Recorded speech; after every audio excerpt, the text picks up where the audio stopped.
Hi, I'm Mike Field. And I'm Pat Whalen. Pat is a lifelong comic book geek. And Mike is a filmmaker and storyteller. So naturally, a bulk of our conversations surround the world of the Marvel movies. Some consider the MCU one of the greatest achievements in modern-day filmmaking, and others just think they're comic book movies. Each episode will tackle one film and discuss the differences between the comic book and what's on screen. We'll explore the growth of the Marvel Cinematic Universe from its inception to present day and beyond, and have a little fun along the way. You may not have asked for it. You certainly don't need it, but you'll be happy we're here. We think. This is yet another MCU podcast.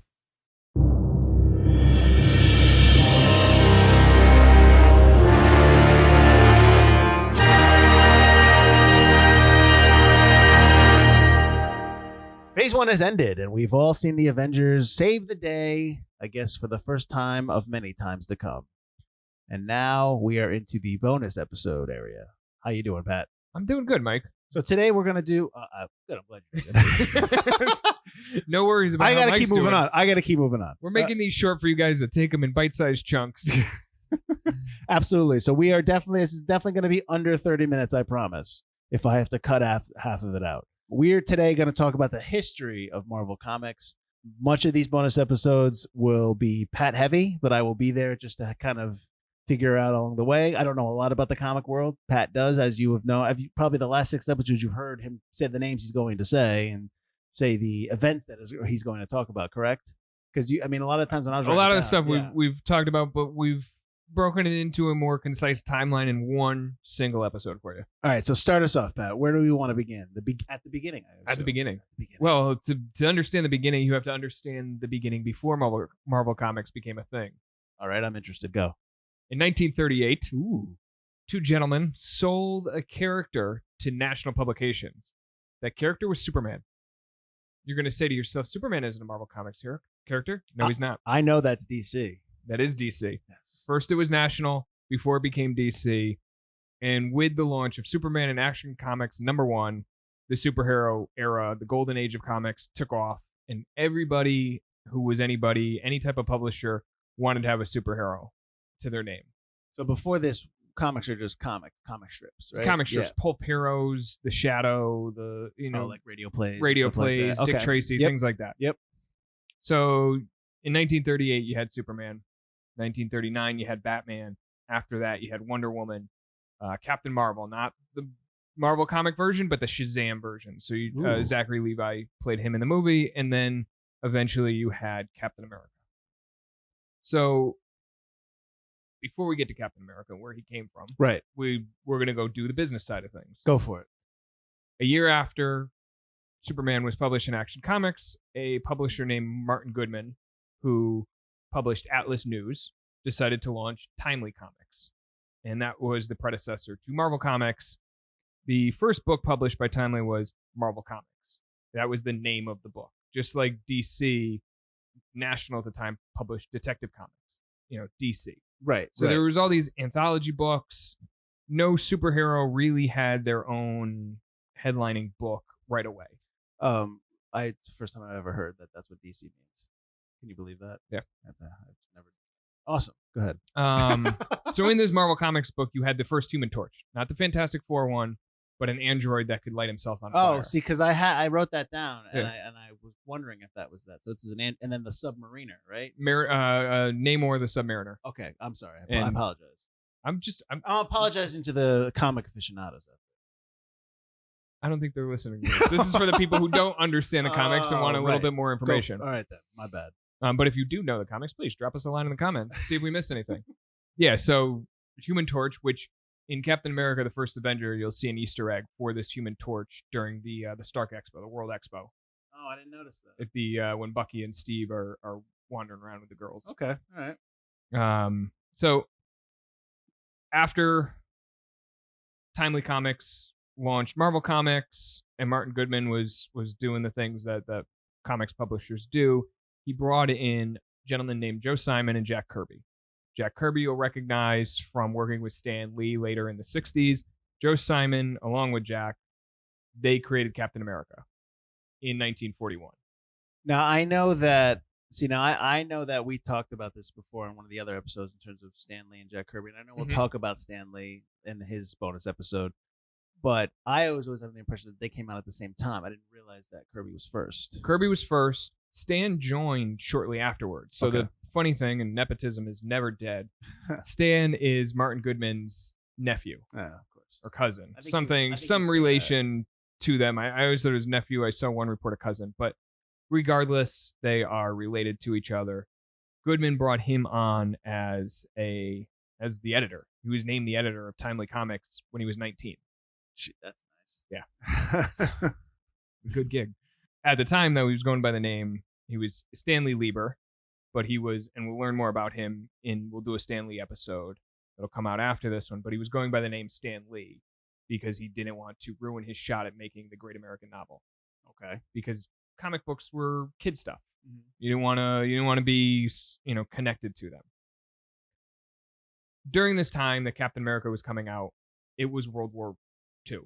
It was pre-Pearl Harbor. It was pre-America getting involved, but there was still that faction of people who wanted America to be involved. And of course, you make a superhero named Captain America, he's going to go overseas and punch Hitler. Well, wasn't a lot of the comic characters before pre-World War II, were they always just fighting Nazis, right? A lot of them were fighting Nazis, yeah, or they were fighting. So the thing about comics, not just Marvel Comics, but comics in general, a lot of the creators at the time were young Jewish immigrants.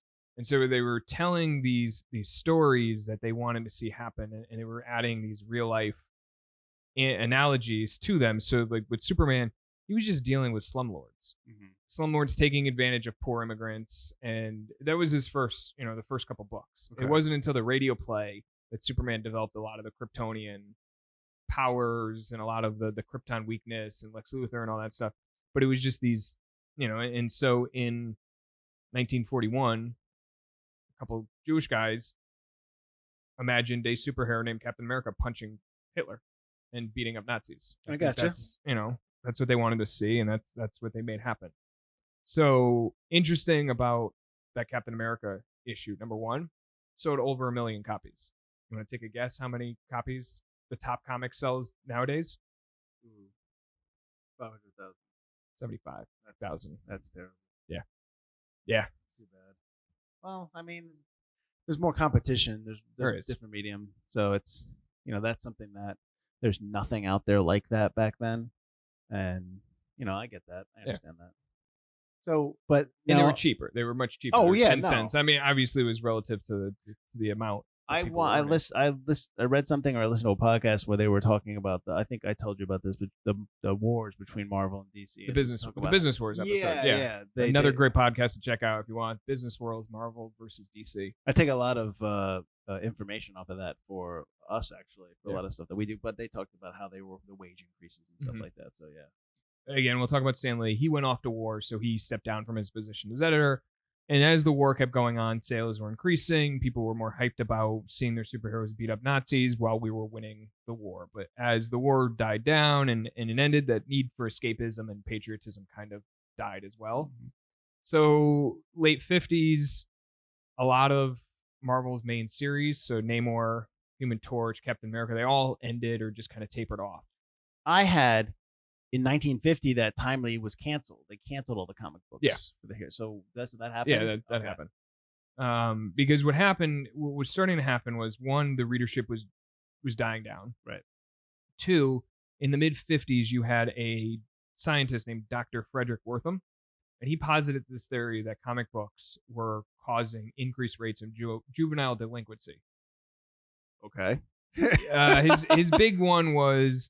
they perpetuated the idea of homosexuality. You had Robin and Batman. It's always the go-to. It's always the go-to. You had Robin and Batman living together with an old man, Alfred. Yeah. And so through that, the Comics Code Authority was put in place. Oh, okay, go ahead. Yeah. Yep. So that was, and so there was a lot of trying to just play catch up with what readers were looking for. So you had zombies and horror stories start coming in, and what remained of Timely was, and later rebranded as Atlas. Yep.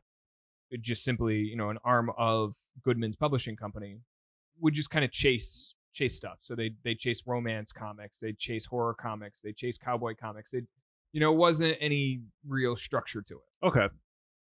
So then we get to the Marvel we know and love and what really launched it. And that was 1961.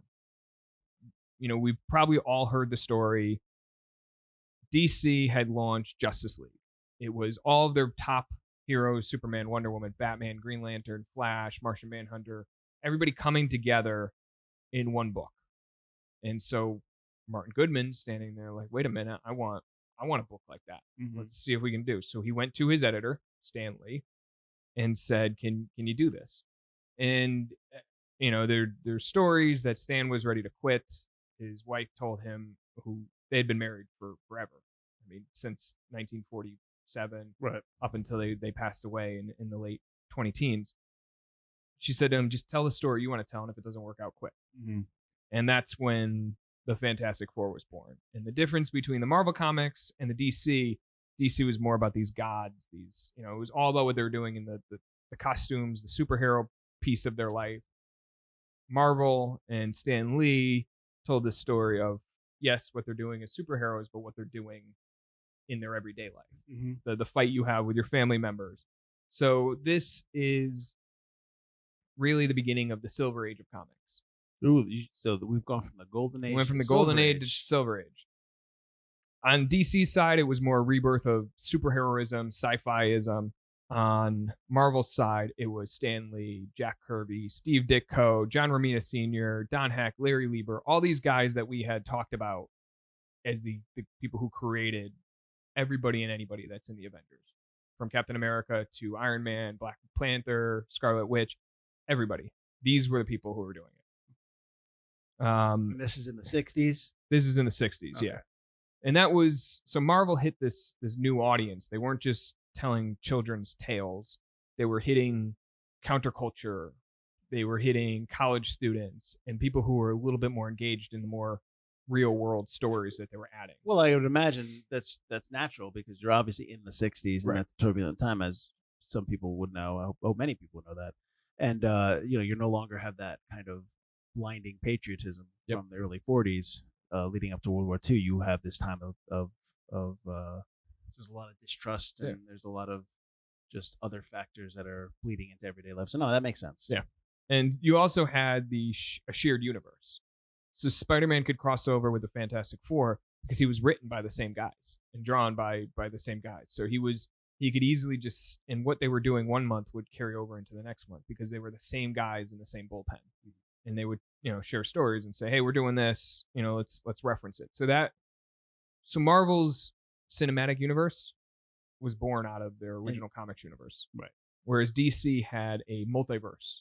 And you'll see that in the various shows and movies they have out now. But each Earth and each hero kind of existed by themselves. If they crossed over in a different comic, they wouldn't reference it in another one very often. Really? Sometimes they might. So Yeah. DC dealt with a lot of alternate universes. Yes. Why? Oh, who cares? We're talking about Marvel. So in the late 70s, or early 70s, I'm sorry, Marvel overtook DC in sales. And that was a big deal because DC was the big one. They had been around since the beginning, and they had been telling all these stories, and then Marvel finally did it, and they haven't looked back since. And that's when we get into modern Marvel entertainment. You're talking about in the 80s. In the 80s, yes. So Marvel Entertainment Group, so the parent company of the publishing arm of it, sold to New World Entertainment. And then they took the company public. As we've seen, whether it's Uber, Facebook, take a company public, you raise funds for them, but you're also, a little bit more controlled by what happens in consumer interests, and you have to report to your shareholders. And this is when things started to turn sour, not just for Marvel, but for the comics industry in general. Mm-hmm. You had, this is the beginning of what they call the speculator boom. So people realized that they could sell a copy of Action Comics #1, where Superman first appeared, for millions of dollars. There wasn't, at the time, nobody kept the books. They just recycled them and threw them out. And so when somebody sold it, it became this idea that you can go and buy a ton of comic books, like first appearance of this character, #1 issue of that character or that book. And so Marvel got in on this. And so what they did was they relaunched books. They put foil covers on them. They made these covers and these books and everything appealing to collectors. The problem is they overpublished. So they put too much out there. So when there's too much of one thing, it's worthless. When did they do this? What year? Early 90s. Okay. Yeah. So that was one thing that went wrong for them. Second thing is the parent company, New World Entertainment and Marvel Group, they were issuing bad debt to make additional acquisitions. And then the third thing is a handful of creators, 7 creators, including Jim Lee, who was the artist of the X-Men at the time, fled the companies to start their own independent publishing Todd house. McFarlane too, right? And Todd McFarlane, Yeah. Eric Larson and a handful of others. And so they went and started Image. Right. And so you lost all of your big talent. Your company is issuing debt, and you're overpublishing books that aren't going to have no value. And primarily because what I read about there was that they left because you didn't own your characters when you created them. Right. Marvel owned them. Yes. That's still the case now? For the most part, yeah. Okay. Yeah. Excuse industry standard, yeah. It is. That's industry standard. And okay. we'll get to that with the Stan Lee issue episode and the Marvel Studios issue. Sure. Sorry, I keep saying issue, but episode. We'll get to both of those topics about ownership of characters in the Stan Lee episode and the Marvel Studios bonus episode. Sure. So following all of this speculator, and it's still a thing today, it's a little bit more controlled and you know, people know how it could go wrong, obviously, because it did. But in 1997, when the boom finally went bust, and a lot of those acquisition companies that they had brought on didn't work out, Marvel Entertainment Group and New World filed bankruptcy. And so that's when Toy Biz, the action figure company, came in and bought the remainder of Marvel. And the reason for that is, well, we make the toys, you sell the books, we could pair them up and we could sell more toys because toys were more lucrative. We can make more money. Yes, we can.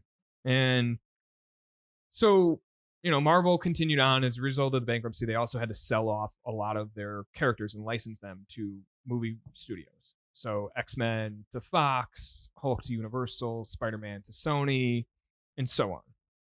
And so, you know, that continued until Marvel became successful with Marvel Studios in 2008 and beyond, and Disney finally acquiring them. But that's Marvel Studios. That's Marvel Studios. That's going to be the next bonus episode we get to. Right. This was a very high level, very quick overview of Marvel Comics. Sure.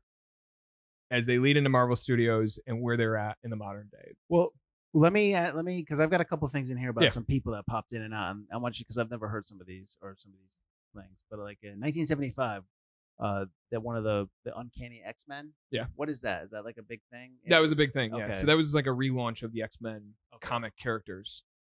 Because I have that. Then you had in the 90s and the early 2000s, you had Brian Michael Bendis come on for Daredevil and Avengers, right? And then you had Jonathan Hickman for Fantastic Four. Is that right? Yeah. So both, top of the class writers, very involved in the formation of the characters that they took on. Bendis was on the Avengers forever. A lot of what he wrote went and influenced the movies. Same thing with Jonathan Hickman. He wrote Secret Warriors. He wrote Fantastic Four. He did these big seminal runs on those characters as they led into the new millennium and beyond. Also in the 80s, I always know Frank Miller from Batman. Yes. But now he did Daredevil? He did Daredevil, and Daredevil was a big deal at the time. That was really when the 80s, and I kind of skipped over a lot of the 80s in this overview, but the 80s is when things got gritty. It started getting dark. It started getting dark. You started telling not so kid stories anymore. So is that Daredevil on Netflix more of a Frank Miller Daredevil? Yes. Okay. Yep. All right. That's interesting. I mean, I like the overview. I just wanted to try to kind of pop in maybe like, because we talk about people all the time on the podcast. Yeah. And, just kind of when they entered into the Marvel comic world. I know we've talked a lot about Matt Fraction for Hawkeye and Thor. Yeah. So he did Iron Man too. He's newer. Yeah. So he hit Hawkeye in 2012, I believe it was. Iron Man before that, and Thor just after that, or right in between. So he's newer. He's done a lot of, and you asked the question about the ownership of the characters. Yeah. A lot of these guys, they used to have exclusive contracts to one publishing house or another. There's still a few that do. Scott Snyder, for one, at DC has I believe he still has Well, they must an pay him exclusive. a lot of money. Yeah. for that. Yeah. And so he writes Batman, and he's been writing Batman for years, and it's a big Batman story that he's been putting together. Is this the Batman that we're seeing now coming out? The Batman. No, it's not the Batman. But a lot of these creators, they'll do, if they're not signed exclusively to Marvel or DC, they'll do a book for Marvel, and then they'll go and do a book for probably Image or another creator-owned independent studio. Okay. There used to be this whole Hollywood studio like architect system where it was built like the one studio owned you and you can only do their movies. Writers and directors had offices next to each other in giant, like almost like dorm rooms. Exactly. Yeah. So that seems fun to me, but like you don't own anything, so that sucks. But That's it the seems problem. like such like an awesome thing to do. But yes, it sucks because you don't own anything. You don't own anything. And so that became an issue, and we'll get into it in the Marvel Studios one.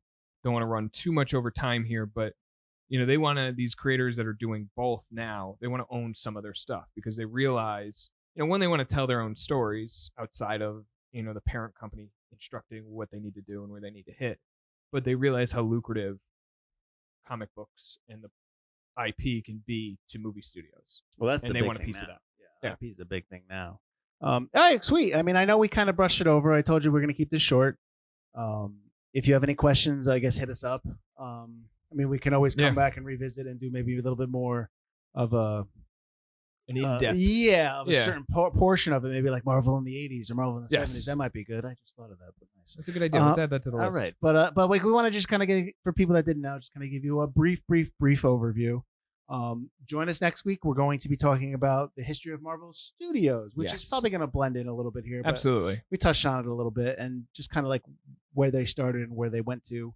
And then after that, we'll be returning with a phase 2 shows where we start off with our first movie in phase 2, which is Iron Man 3. There you go. All right. So we will see you next week for our second bonus episode. Thank you for listening. Do you have anything to say, Pat? Just because we always end it. Yeah. With some recommended reading. Oh, we're doing a recommended reading? I'll add some recommended reading and listening. We already talked about the Business Wars, Marvel versus DC. Go for it. Check that one out. If you really want to get in depth with this, go to Marvel Comics: The Untold Story. Great book about the history of comics, especially as it blew up in the 60s. And then, of course, the Adventures of Cavalier and Clay. Oh, I read that book. Michael Chabon. Great book about the beginning of the comic book boom. I own that book. I do too. Oh, nice. I like owning books. Yeah. I'm currently reading On the Road right now again. I don't know why I'm getting into Jack Kerouac, but jeez. I know, right? And that's when we sign off with this episode. All right, so I'll be hopping a boxcar. Thank you all for listening. Yes. See you next week. Absolutely. See you later.